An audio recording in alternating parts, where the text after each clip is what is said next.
It was supposed to unlock Venezuela's long-standing political deadlock, but at the end of a highly expected international conference in Bogota, the announcements showed little concrete results.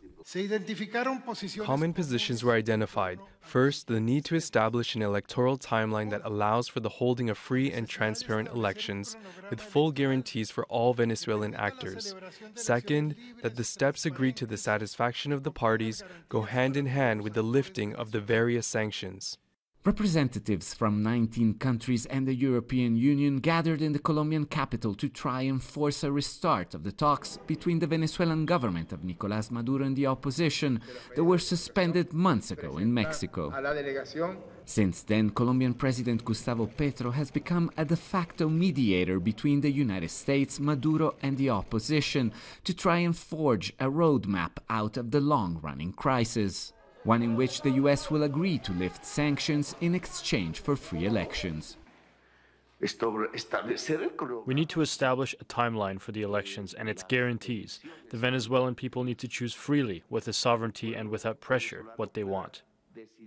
The US and the European Union sent a high-level delegation to the conference, signaling they agree that the Mexico talks are the best path forward after having failed to force a regime change in Venezuela, despite years of economic crisis in the country that forced millions to flee. On Monday, the conference was almost disrupted by the unexpected arrival of Juan Guaidó, the former leader of Venezuela's opposition, who hoped to meet with international delegates without having been invited. The Colombian government said he had entered the country legally and that they allowed him to leave for the United States. Guaidó questioned Petro's neutrality in the negotiations and said he feared for his family back home. After 60 hours on the road to get to Bogota, escaping the persecution of the dictatorship, defying the Maduro regime, they're taking me out of Colombia. The persecution of the dictatorship, unfortunately, has reached Colombia.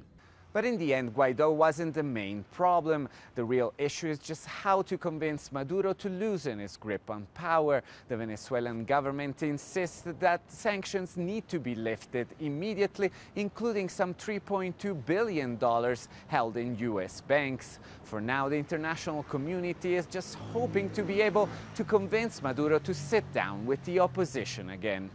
Alessandro Rampietti, Al Jazeera, Bogota.